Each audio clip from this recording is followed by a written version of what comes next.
I started reading The Flower of Life in 2015, 2016. And I did this solely because I was going through an internal awakening, I'd say, where for like the first time in my life, I think I was seeking external validation or like external confirmation that, okay, this isn't just happening to me and like my 3 friends, right? This is something that we not only feel, but that the planet can feel as well. And what I'm referring to is a prophesized statement from Drumvalo Melchizedek about where we were heading as a collective consciousness and what kind of shift was going to take place during this time. I desperately wanted to know that other people around the planet could feel this shift about to take place as well. I wanted to know that there was a community that understood meditation, understood going within, understood contacting higher beings, higher self. The fact that there were more dimensions to discover, farther places to reach other than just planet Earth, right? That there were higher levels to get to. And reading through it, I was getting excited because I was like, oh my God, like we're all collectively connected and we're about to undergo this like tremendous shift and something's going to happen. I don't know what's going to happen. I don't know where we're heading, but something is happening. Something is about to shake up this norm, right? And I think I was so hyper focused on knowing or trying to figure out like, okay, what is the shift? When is it going to take place? That I didn't really pay attention to the fact that things were beginning to happen and I was in it, you know? I was participating actively in the shift. I remember like one of the most significant things that happened first. I don't know if you guys know Mecca, but she's one of Willow's friends. And at the time, we were like listening to their music on SoundCloud and just like connecting with the lyrics. And it was like, oh my God, like they're talking about sacred geometry. They're talking about 5-dimensional space in nature. You know what I mean? They're talking about connecting with higher self. They're talking about connecting with spiritual beings, Anunnakis, Thoth, like all these things that only someone that understands the language would be able to catch on to. You know what I mean? But also they're singing and it's beautiful and millions of people are listening to it because it's dope. You know what I mean? Like, but they're also able to plant these little seeds throughout the songs that, like I said, are kind of like it's their own language, you know, that only other people that spoke the language or understood would be able to pick up on. So I remember one day Mecca, she posted on her story that she was coming to Atlanta, and we were like, oh my God, like we gotta meet her. We're out here in the rain. Oh, not this, please, no. It really is raining. It's raining. But it's like nice, like Yeah, it's not bad. But it's natural, Like, it's- and, if it's, like, and we once don't I, really like, care too drench- much. Oh, it's you. No, yeah, Bye. And she was like, you know, I'm gonna have a meetup. If you want to meet up, come to Piedmont. And so me and Trey, we actually ended up going, and it was maybe like 6 of us there, along with Mecca. But it was like the first time that we were able to confirm what I had thought. Like, okay, this is a community of people that understand who this person is, understand who we are as a collective consciousness, and we can come together and speak the same language. And that shit amazed me. It was a beautiful day, and we just sat and we just talked about consciousness. We talked about how we could get to the next level, how we could raise the vibration of the planet. We talked about our connections to nature. We played and just vibed, and it was like a beautiful thing. I think that was like the start of something crazy for me personally, because up until that point I had just been, you know, with my 3-4 friends, going to Piedmont, going to Sweetwater, going to nature, going to the mountains, and just like experiencing our version of what we thought we were supposed to be doing, but also what we enjoyed. Our connection to mother, and meditating together and coming together and sharing ideas and expressing gratitude. How we must have looked, right? How we must have sounded to others that didn't understand the language. I can remember that was around the time that I was like adamant as well about moving to LA, and just like beginning a journey there, and I was made fun of for that. I remember vividly people just having doubts, saying I wouldn't make it out there, saying, you know, it was just a pipe dream pretty much. And of course now you want to go on these journeys, you want to go to different states, you want to leave the country, it's nothing. People are just like, yeah, this is the norm, right? But at the time it was just like, it sounded so far-fetched what we were actively experiencing. It almost couldn't be put into words. And it didn't stop there, right? I remember meetups with Rory, right? We would go to Freedom Park at like 10, 11 o'clock at night and like play capture the flag and fucking moonbathe. And that was like the second significant moment for me, because it was hella fucking people. Like, it was like, it went from, okay, the 6 of us meeting up with Mecca and just talking about shit, to like 40 plus people out there with fucking Rory running around playing capture the flag on slippery ass grass. And I might be wrong. It might have been more like 2 a.m. I'm not even gonna lie. Like, I think it was later than that. I don't think it was like 11 or 12, because there was fucking dew on the ground and shit. And I remember the meetups being like very late. But yeah, we were all in like kumbaya, like literally like in a big ass circle, talking about the same shit, and drawing power from the moon. And it's like all being in communion and being in unity. And not only was it serious, but it was also playful, obviously. You know, we were just being big ass kids and out there just like running around. And at that point, you know, I still didn't even think to myself like, oh, this is a shift taking place.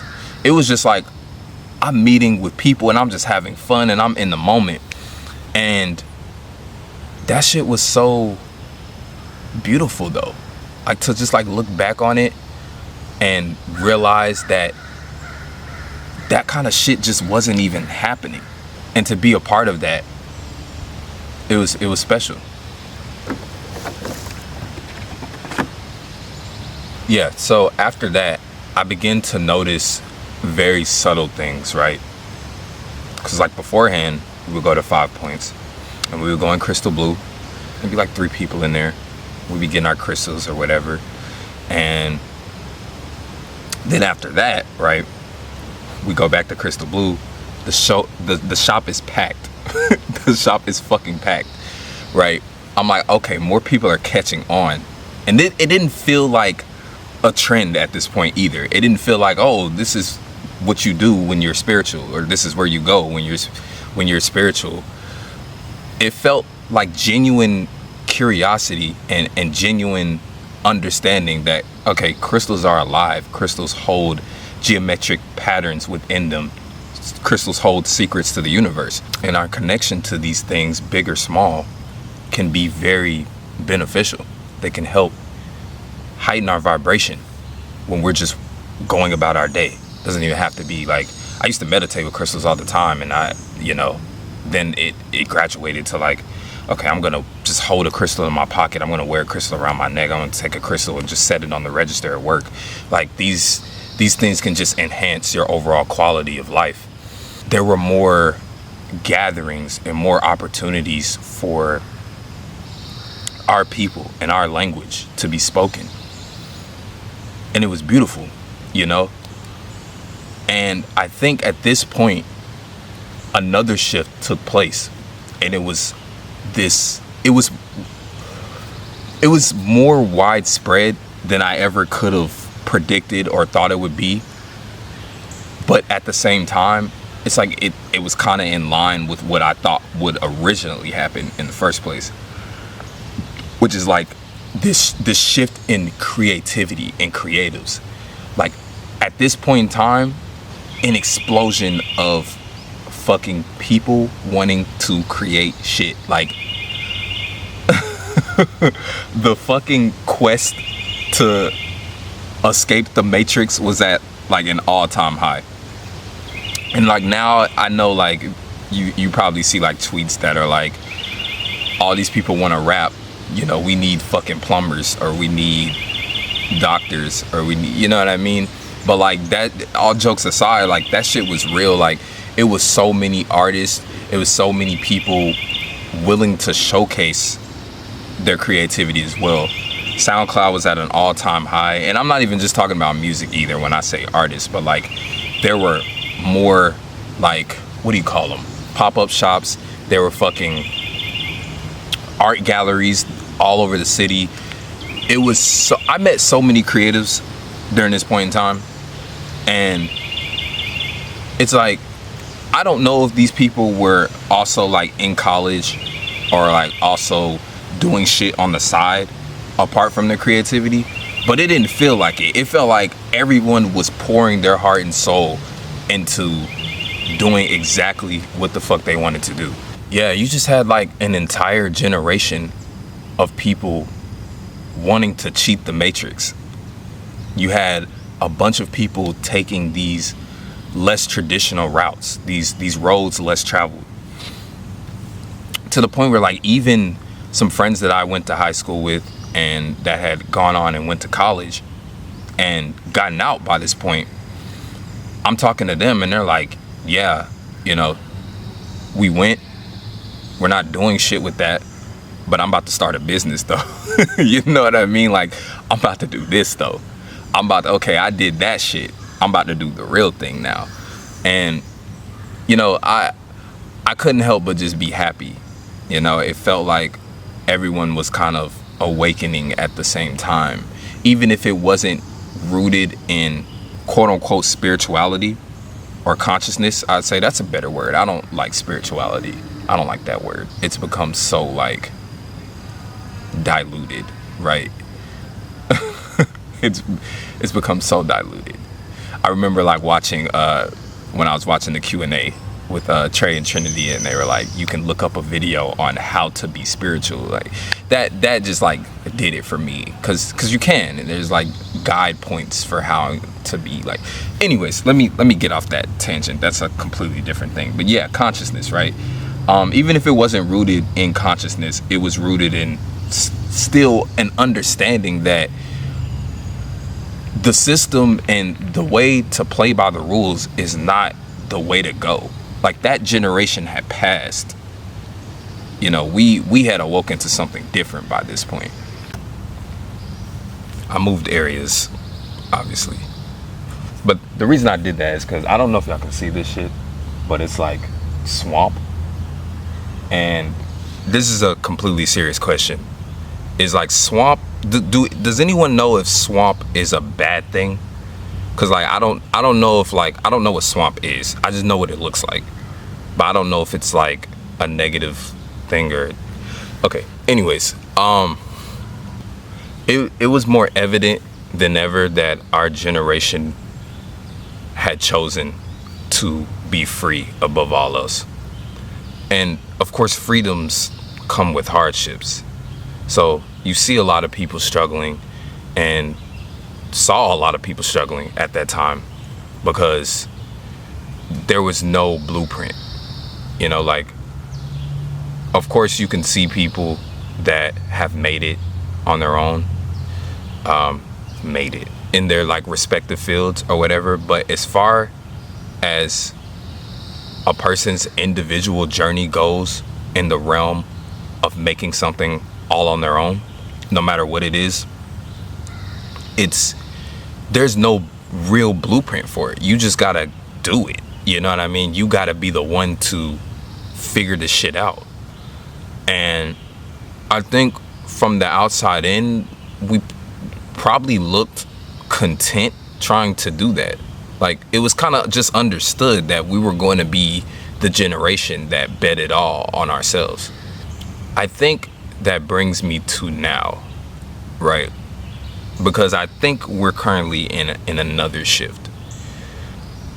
And this is one that I'm in and paying attention to, which is different from the past two, which I felt like I was just in and not aware. I think we are, if not in another shift, heading towards another shift, because we're at the point where there is an explosion of individualism. There is an explosion of self-expression. There is a desire to cheat the system. And I think that all these things are beautiful, but they are small in the grand scheme of where I think we should be heading.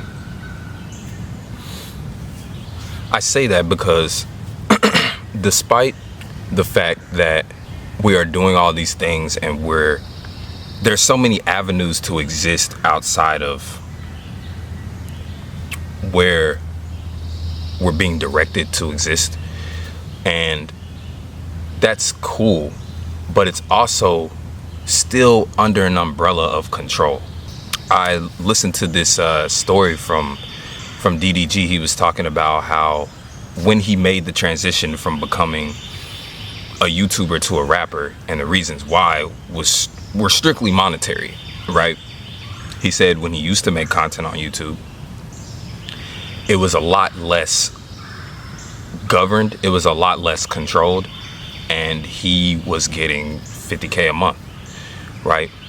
And then YouTube started to see, oh, there are more and more people that want to create in this way. We have to put this shit in a box somehow, right? How can we control this? How can we control the output so it's not just free money, free resources, right? So then his like outreach was shrunken intentionally, and he started to make less and less money, and he took his resources and he poured it into another avenue. Like, that's good on him, right? But the point that I'm making is, whenever there is an influx of something in a particular area, it'll always end up being reeled in. And that's because freedom cannot truly exist under the umbrella of the system. In order for us to be truly free, we have to destabilize ourselves from the system. We have to shed that skin.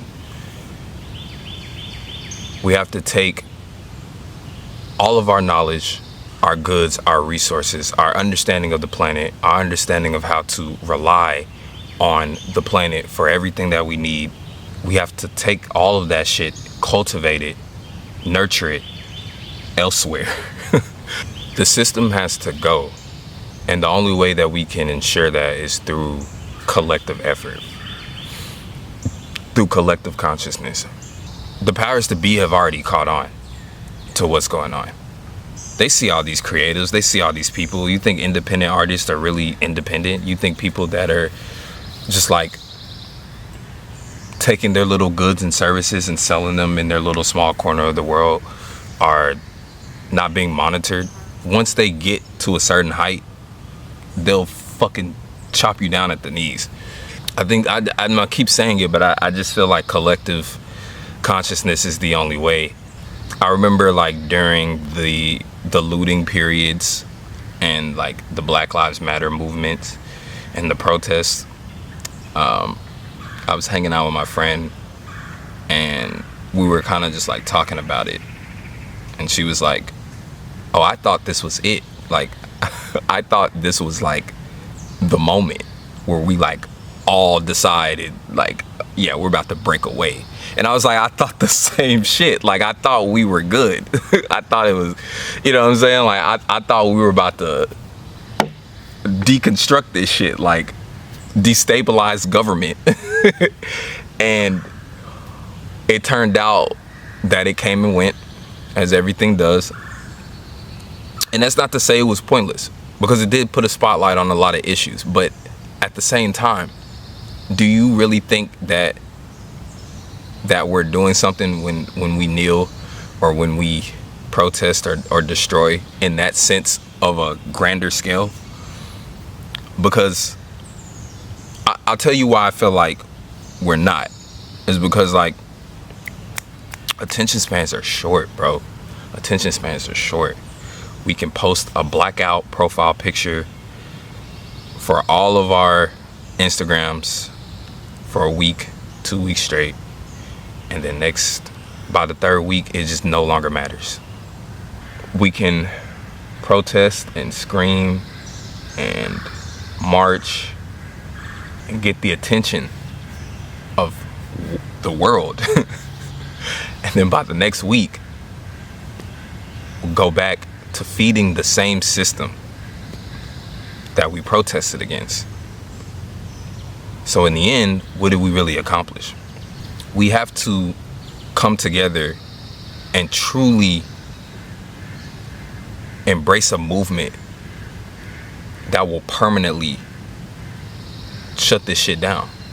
We have to come from a place of true rebellion and stick to our fucking merits about it, or like nothing's gonna change. I want to be at the forefront of this change. I feel like we're at a crossroads where we can either decide to continue to be individualists and just like, shit, bro, get it how you live it, finesse it as long as you can. But I think for a more permanent solution, a collective stance is required. And I want to be a part of that, you know? I want to be a part of that. I hope you've enjoyed this little story time, and I want to do some breakdowns of the Flower of Life.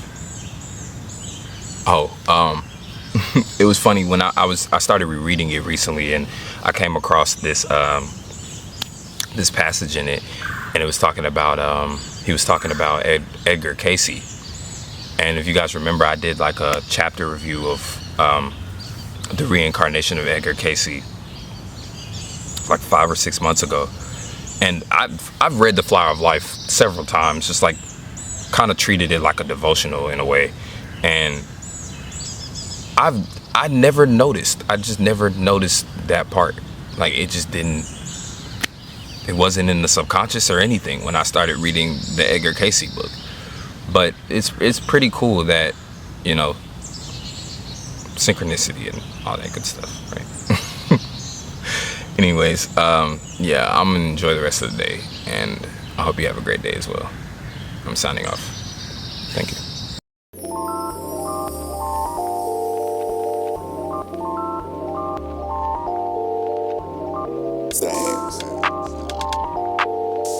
Hop out the plane and shit, head to the claims and shit. It's not far, but still a walk and shit. I hate a nigga that hate in the dark, hate